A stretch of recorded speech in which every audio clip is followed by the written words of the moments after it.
जिंदाबाद, जिंदाबाद जिंदाबाद, मजदूर एकता जिंदाबाद, जिंदाबाद जिंदाबाद, कॉन्ट्रैक्ट स्टाफ एकता जिंदाबाद, जिंदाबाद जिंदाबाद, कॉन्ट्रैक्ट स्टाफ एकता जिंदाबाद, जिंदाबाद जिंदाबाद। रेल प्रशासन होश में आओ, होश में आओ, होश में आओ, रेल प्रशासन होश में आओ। होश में आओ, होश में आओ। करना होगा, करना होगा। कौन बोलता है करता नहीं, खरे सिवा रहना। हाँ?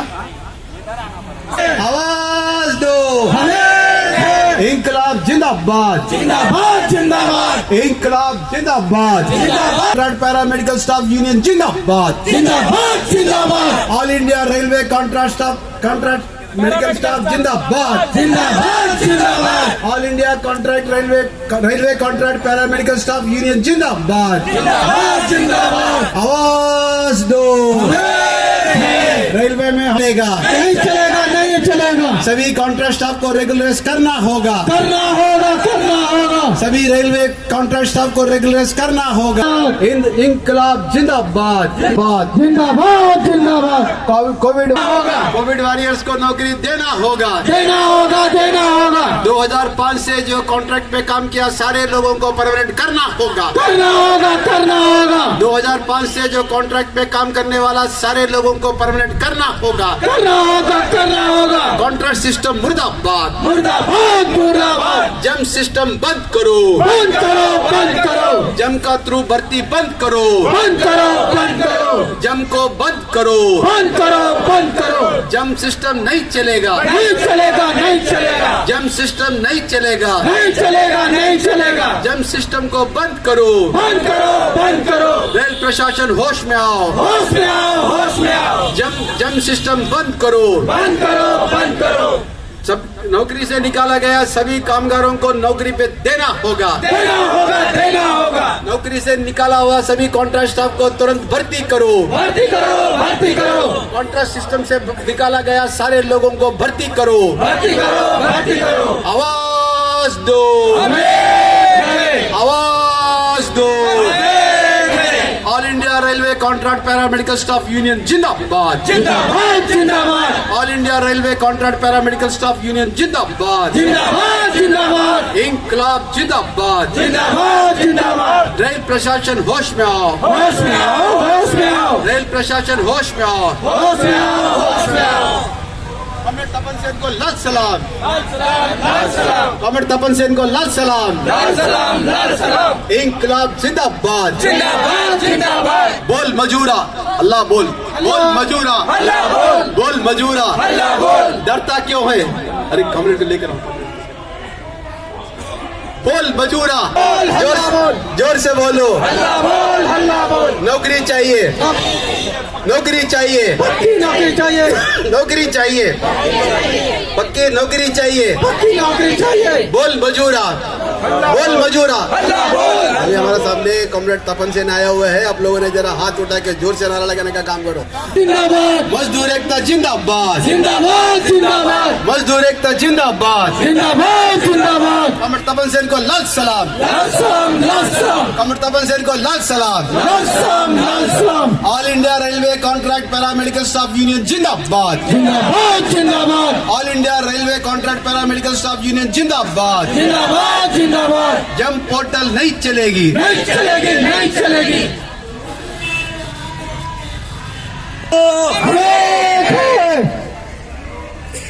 कॉमरेड्स, आज हमारा बीच में है comrade Tapan Sen, centre of Indian trade unions का ऑल इंडिया जनरल सेक्रेटरी है और एक्स पार्लियामेंट मेंबर है। वो हमारा बीच में आया है हमको संदेश देने के लिए। मैं उनसे आग्रह करूंगा वो हमको दो बात, वो सब उसका विरोध करते हैं। तो मैं सबसे पहले सीटू यूनियन का बहुत आभारी हूँ जिन्होंने जंतर मंतर नई दिल्ली में ये कार्यक्रम आयोजन करने का हमारे साथ जो फैसला किया वो बहुत ही अच्छा निर्णय है।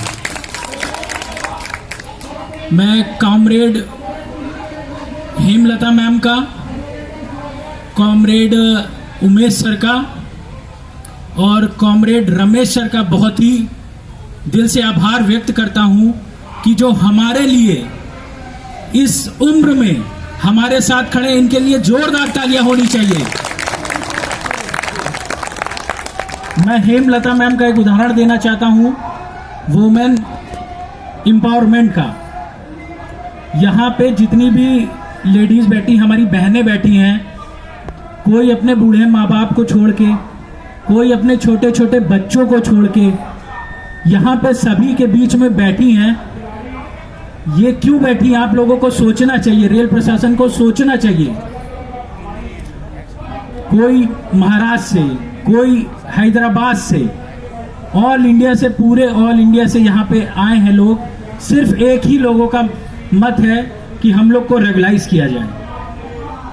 सन 2005 में जो रेलवे में कॉन्ट्रेक्चुअल एम्प्लॉयज़ की पॉलिसी बनाई गई थी कि हम कॉन्ट्रेक्चुअल एम्प्लॉयज़ रखेंगे, 2005 से लेकर 2019 तक लगभग ये समझ लीजिए कि सबने अपना गोल्डन पीरियड, जो 22 साल से लेकर 35 साल तक का होता है, गोल्डन पीरियड वो रेलवे को दिया। और रेलवे ने हमें क्या दिया? कोई बता सकता है रेलवे ने क्या दिया हमें? रेलवे ने हमें सिर्फ बाबा जी का ठुल्लू दिया, सिर्फ बाबा जी का ठुल्लू दिया। रेल प्रशासन हो चाहे मोदी सरकार हो, किसी ने भी हमारी एक नहीं सुनी। चाहे होम मिनिस्ट्री हो, चाहे डिफेंस मिनिस्ट्री हो, हमने कहां कहां नहीं सोर्स लगाया, कहां कहां हम लोग ने कोशिश नहीं की कि हमको रेगुलाइज किया जाए, हमारी सुनी जाए।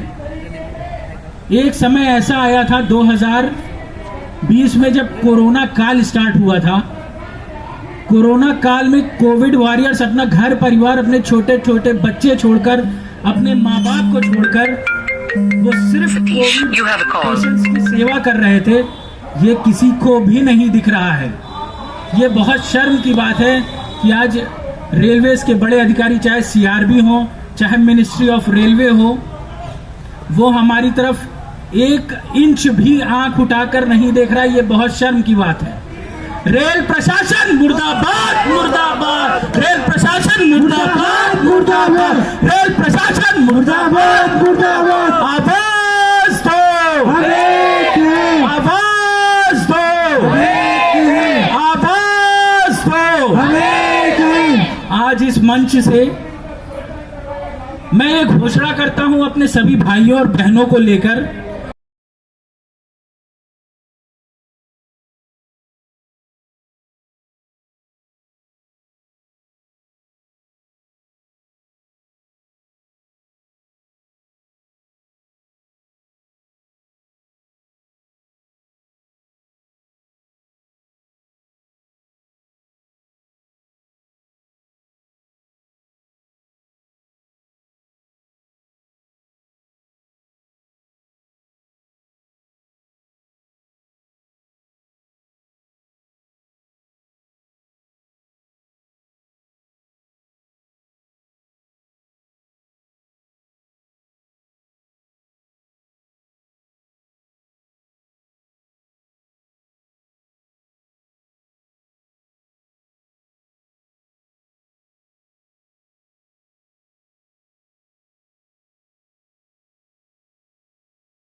अभिनंदन देती हूँ और बधाई भी देती हूँ कि आप सब अलग अलग जगहों से यहाँ आए हैं और अपना मांगों को रेल प्रशासन का सामने रखने के लिए ये धरना आपने आयोजन किया है। आप सब जानते हैं पिछले लगभग 1 साल से ज़्यादा आप अपना मांगों को सरकार के सामने रखने का प्रयास कर रहे हैं। हैदराबाद में कन्वेंशन किया, फिर यहाँ दिल्ली में कन्वेंशन किया, अपना यूनियन को रजिस्टर किया और हम जाके आपका सीईओ से भी मिला है, रेलवे बोर्ड का सीईओ से भी मिला है, अपना मांगों को रखा है। जो 2005 से काम कर रहे हैं ठेके पे और जो कोविड के टाइम में रिक्रूट किए हुए हैं और उनको जो सर्विस से निकाला गया है। आपका मांग जब हमने रखा है तो उन्होंने आश्वासन दिया है कि जब वैकेंसी आएगा तो हम प्रायोरिटी के इस पे हम लेने का कोशिश करेंगे, लेकिन अभी तक ज़्यादा लोगों को लिया नहीं गया है। तो जैसा आप सब ने अभी बताया है, जो लगातार कई सालों से और कोविड के टाइम में तो कोविड का वॉरियर के नाम पे बहुत बढ़ावा दिया भी गया है, लेकिन वास्तव में जो सर्विस कंडीशंस या रेगुलराइजेशन के बात कोई नहीं कर रहे हैं। तो ये मांग आपका जो है पूरा जायज है। हम आपका समर्थन सीआईटी के तरफ से आपका मांगों को पूरा समर्थन कर रहे हैं और करते रहेंगे। लेकिन मैं ये बोलना चाहती हूँ कि आप अकेले नहीं हैं। आज का दिन में आप जैसा स्थिति में हमारा देश में कई करोड़ों मजदूर और कर्मचारी यही स्थिति को सामना कर रहे हैं। जो सरकार का नीति है, आप रेलवे में ही देखो कि सिर्फ पैरामेडिकल स्टाफ नहीं जो ठेके पे काम कर रहे हैं, जो बाकी अलग अलग डिपार्टमेंट रेलवे का जो डिपार्टमेंट्स हैं, इंक्लूडिंग जो सेफ्टी रिलेटेड डिपार्टमेंट्स हैं, जो बहुत ही इम्पोर्टेंट डिपार्टमेंट्स है, सेफ्टी के साथ जुड़ा हुआ है, वहाँ भी ठेके पे लोगों को नियुक्त किया जा रहा है और उनको रेगुलर वर्कर से बहुत कम वेतन मिलता है और कोई भी सुविधा नहीं है। जो रेगुलर कर्मचारी वही काम करते हैं, जो परमानेंट एम्प्लॉइज रेगुलर एम्प्लॉइज जो काम करते हैं वही काम ठेके पे जो कॉन्ट्रैक्ट वर्कर्स हैं वो भी वही काम करते हैं और ज़्यादा भी करते हैं, लेकिन उनको वो सुविधा, वो वेजेस भी नहीं मिलता है और जो सुविधा मिलना चाहिए वो भी नहीं मिलता है। और सिर्फ रेल में भी नहीं, आप अगर रेलवे डिपार्टमेंट में नहीं, आप प्रोडक्शन यूनिट में देखो, मेंटेनेंस का देखो, वर्कशॉप में देखो, रेलवे में और सारे सेंट्रल गवर्नमेंट डिपार्टमेंट्स में देखो या स्टेट गवर्नमेंट में देखो, पब्लिक सेक्टर में देखो, प्राइवेट सेक्टर में, आज सरकार का ये एक नीति बन गया है कि परमानेंट एम्प्लॉयमेंट को कम करते जाओ और ठेके पे ज़्यादा लोगों को रखो। ये एक सरकार का नीति है और सिर्फ ठेके पे नहीं, क्योंकि ठेका मजदूरों को कुछ ना कुछ सुविधा है। आज का दिन में एक कानून है कॉन्ट्रैक्ट वर्कर्स का, जो कॉन्ट्रैक्ट लेबर रेगुलेशन है, ये एबॉलिशन एक्ट है, तो लेकिन उसका मतलब उसके इससे माध्यम से कुछ सुविधा मिलता है कॉन्ट्रैक्ट वर्कर्स को, लेकिन आज का दिन में वो भी खत्म करने के लिए कॉन्ट्रैक्ट नहीं, आउटसोर्सिंग के नाम पर, ट्रेनिंग के नाम पर, अप्रेंटिस के नाम पर, ऐसा अलग अलग नाम पे पार्ट टाइम वर्कर्स के नाम पर सरकार नियुक्ति कर रही है और कानून भी बदलने का प्रयास कर रहे हैं। अभी आप जानते होंगे केंद्र सरकार ने पार्लियामेंट में 2020 में 4 लेबर कोड बनाए हैं। आज का दिन में जो भी हमारा कानून है, लगभग 29 कानून को मर्ज करके 4 लेबर कोड बनाए हैं। उसका मकसद क्या है कि आज मजदूर जो लड़ के पाया है, जो सुविधा पाया है, जो चाहे वो न्यूनतम वेतन हो, आपका डियरनेस अलावेंस हो या बाकी जो सुविधा बोनस हो या छुट्टी हो, ये सारा जो सुविधा मजदूर लड़ के पाए हैं वो सारा खत्म करने के लिए और मजदूर को बंधुआ मजदूर जैसे बनाने के लिए आज हम 25 तारीख को हम ये प्रोग्राम कर रहे हैं और 5 दिन के बाद हम मई दिवस मनाएंगे। आप सब जानते होंगे मई दिवस पूरा दुनिया में मजदूर वर्ग मनाते हैं। 8 घंटे काम का जो संघर्ष हुआ, जो लड़ाई हुआ, जो मजदूर कुर्बानी देकर 8 घंटे का एक हासिल किया है काम करने दिन का, उसको याद करते हुए और शोषण खत्म करने के लिए पूरा दुनिया का जो मजदूर है उनके साथ हम खड़े हैं। वो एक इंटरनेशनल सॉलिडारिटी के रूप में मई दिवस को हम मनाते हैं। लेकिन उसी मई दिवस का टाइम में आप सब जानते होंगे अलग अलग केंद्र सरकार ने ये 8 घंटा को खत्म करते हुए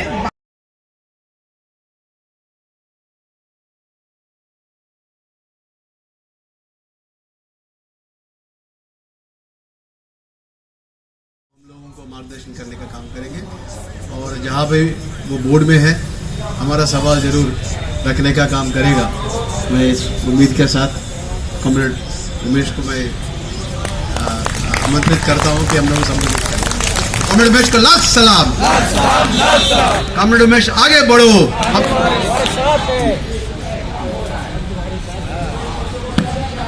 सो मंच पर उपस्थित हुए कॉमरेड हेमलता और कॉमरेड रमेश और ये धरना में भाग लेने वाले सभी साथियों, पहले मैं CITU के सेंटर की तरफ से आप सभी को बधाई देता हूं, इसलिए कि आप लोग जब ये सरकार और रेल प्रशासन ने आपको निकाल दिया गया है, वो निकालने के बाद आप घर में नहीं बैठे, आप तो लड़ने के लिए तैयार हो गए और लड़ रहे हैं, इसलिए आपको बधाई देना चाहता हूं। क्योंकि ये ठेकेदार मजदूर जो होते हैं ना, एक बार उसके ये पर क्या बोलते हैं माथे पर ठेकेदार मजदूर का जो सिक्का लगा देते हैं ना, वो अपने आप मान लेते हैं कि हमारा जो माथे पे लिखा हुआ है कि हम ठेकेदार हैं, ठेकेदार के मजदूर है, इसलिए कहीं भी हम टिकते नहीं है। जहां जहां हमको बेचता रहता है वहां वहां ढूंढता रहना है, वहां वहां जाना रहना है। ऐसा एक समझ जो सोच आ जाता है ठेकेदार मजदूर के मन के अंदर, वो सोच और समझ को लाने के लिए वो हमेशा कोशिश करते रहते हैं, मालिक के लोग और सरकार और प्रशासन भी। उसके खिलाफ भी और रहने पर भी आप लोगों ने ये जो धरना पे लेने के लिए, लड़ाई लड़ने के लिए जो तय करके आपने जो लड़ाई लड़ रहा है, इसीलिए मैं आपको अभिनंदन देना बधाई देना चाह। हम देखे सभी जगह में ठेकेदार मजदूर तो इतना लोग बढ़ गए हैं, कहीं भी जाओ, कौन से भी डिपार्टमेंट में जाओ, वो सरकार का हो या निजी क्षेत्र का हो, सभी में तो ठेकेदार मजदूर का संख्या बढ़ती जा रही है। मगर आपका जो काम है, आपका काम तो दूसरा अलग सा है। ये क्या है, आपको तो रेलवे की जो भी अस्पताल थे जोनल लेवल पे, वो जोनल लेवल पे रेलवे की जो भी अस्पताल से, उसमें अस्पताल को पूर्ण प्रमाण पे रन करने के लिए आपको नियुक्ति किया था, आपको ले लिया था। आपको 2005 में लिया, बाद में अब तक आपको उसमें एक साल, हर एक साल आपको रिन्यू करते करते करते आगे आ गए। अभी वो कोविड के समय पे भी आपको अपने काम ले लिया गया है, मगर अभी वो बोल रहा है कि आपका जरूरत नहीं है, आप घर जाओ। जब आपका गोल्डन एज खत्म हो गया, पहले ये बोलते थे कि ये सरकार जो परमानेंट वर्कर है, रेगुलर वर्कर है, उसको घर भेजने के लिए उसको गोल्डन हैंडशेक देते थे VRS के जरिए, बोल देते हम आपको इतना पैसे दे देंगे, चले जाओ। मगर हमारा जो कॉन्ट्रैक्ट ठेकेदार मजदूर जो हम होते हैं, हमारा गोल्डन एज को लेने के बाद हमको गोल्डन हैंडशेक भी नहीं देता है, ऐसे ही भेज देता है। मगर हमने देखा है कहां कहां ये ठेकेदार मजदूर यूनाइट हो गया और यूनियन बनाया है, जहां जुझारूपन दिखाया है, वहां तो ये मालिक लोग गोल्डन हैंडशेक देने के लिए भी आ गए हैं, कहीं कहीं मल्टीनेशनल कंपनी में भी। जैसे आपको निकालते हैं ना, निकालते समय में अगर समझो कि ठेकेदार मजदूर कहीं काम किया है, 10 साल काम किया है, 5 साल काम किया है, 5 साल काम करने के बाद में तो उनको ग्रेच्युटी देना है। मगर ठेकेदार मजदूर के मामले में वो बोल देता है कि ठेकेदार मजदूर का तो ग्रेच्युटी नहीं देते हैं ना।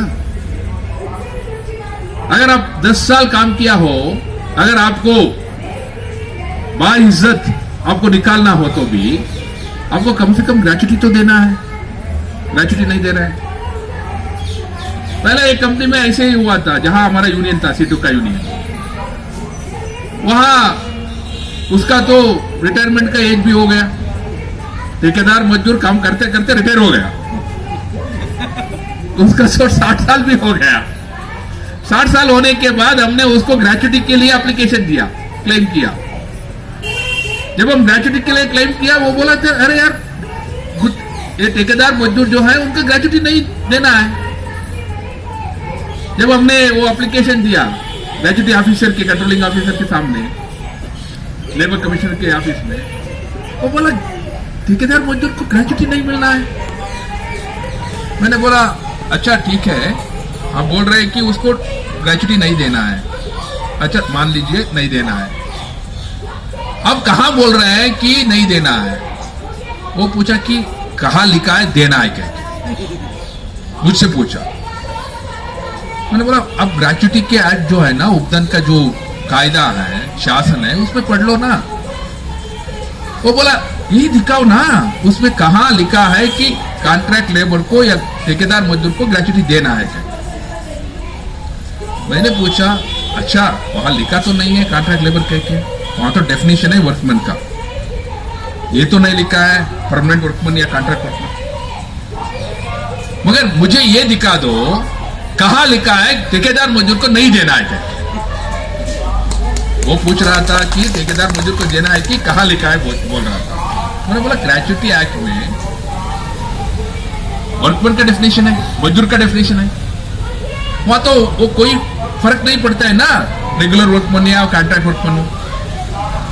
इसीलिए जब तक आप मुझे दिखाते नहीं है वो ग्रेच्युटी की जो भी शासन है उसमें ठेकेदार मजदूर को ग्रेच्युटी नहीं मिलेगा कह के एक्सक्लूड नहीं किया है, उसको बाहर नहीं किया है वो कायदे से, तब तक हम तो ग्रेच्युटी मांगते हैं।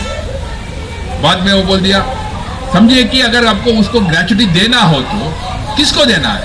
अरे यार मैंने बोला कि वो कॉन्ट्रैक्टर को देना है, कॉन्ट्रैक्टर नहीं दे रहा है ना, वो बोल रहा था।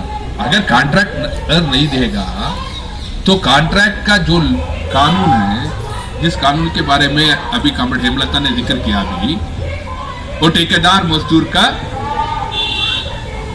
नियतीकरण और निषेध कानून बोलते हैं उसको। उसमें बोल दिया कि अगर ठेकेदार नहीं देता तो जिसके लिए वो ठेकेदार ये मजदूरों को नॉमिनेट किया, काम पे लगा है, उसको जो हम प्रधान मालिक बोलते हैं या प्रिंसिपल एम्प्लॉयर बोलते हैं, अगर ठेकेदार मजदूर कुछ नहीं देता जो कानून के जरिए देना है तो प्रिंसिपल एम्प्लॉयर का जिम्मेदारी बन जाता है। अभी ठेकेदार नहीं दे रहा है, नहीं देगा तो वो जो कहा जहां पे इनको नियुक्ति किया गया था, जहां इन लोगों ने काम किया है, उसको देना है। अगर समझिए कि रेल प्रशासन नहीं देगी आपको, रेल किसका है? रेल तो यूनियन गवर्नमेंट का है, सेंट्रल गवर्नमेंट का है, वो तो मालिक है, सेंट्रल गवर्नमेंट को देना है। ऐसा ही होता है ना। इसीलिए वो लोगों ने सोचा कि ये जो कॉन्ट्रैक्ट लेबर का एक्ट जो है इसमें तो एक ना एक ढूंढ लेते हैं, ये यूनियन वाले या सीटू वाले या मजदूर। इसीलिए कॉन्ट्रैक्ट लेबर से भी बाहर करना है इनको, कैसे करेंगे? इसीलिए वो एक ऐसा आविष्कार बना दिया ये मोदी सरकार ने। ये मोदी सरकार आते ही ये बोल दिया कि कॉन्ट्रैक्ट लेबर होगा तो सब कुछ आएगा ना। कॉन्ट्रैक्ट लेबर के एक्ट जो है 1970 में लाया है, उसके जरिए जो भी 1971 में उनका रूल्स बनाया है, वो रूल्स में एक ना एक तो रास्ता निकाल लेते हैं ये लोग। वो कायदा यही बोलते हैं कि अगर उनको आप रेगुलराइज नहीं कर सकते हो, contract labour regulation and abolition act बोलते हैं उसको, अगर उसको रेगुलाइज नहीं कर सकते हो, वो कॉन्ट्रैक्ट लेबर का जो भी पद्धति है, वो व्यवस्था है, उसको अबॉलिश करना है। दोनों में एक होना है। वो कॉन्ट्रैक्ट लेबर का जो भी शासन का नाम लिखा है, contract labour regulation and abolition act. ये रेगुलेशन का मतलब क्या होता है? मैं तो कर्नाटक से आता हूं, यहां कुछ लोग हैं हुबली से भी। हा? केवल हुबली से आए हैं? अभी तो हुबली से आए हैं। अच्छा, वह कन्नड़ में वो रेगुलेशन के लिए एक पद ढूंढ रहा था लेबर डिपार्टमेंट में। बाद में कन्नड़ में वो पद ढूंढ के उसमें कन्नड़ में बना दिया। पहले हम बोलते थे कि contract labour regulation and abolition act को कन्नड़ में बोलते थे ठेकेदार मजदूर नियंत्रण और निषेध कानून बोलते थे। बाद में गवर्नमेंट में बोला नियंत्रण नहीं है, वो क्रमीकरण है। मैंने बोला क्रमीकरण का मतलब क्या होता है? क्रमीकरण का मतलब यह होता है कि वहां लिखा है ना, अपने नियमित किया जाए। अगर हिंदी में उसको ट्रांसलेट करेंगे ना ठेकेदार मजदूर नियमितीकरण और निषेध कानून है। ये कानून इसीलिए है जिसको आप लोगों ने कॉन्ट्रैक्ट लेबर कह के नियुक्ति करते हो, अपॉइंट करते हो, उसको आपने जो लिखा है नियमित करना है। अगर नियमित नहीं करते हो ना, निषेध करना है। उसका मतलब क्या होता है?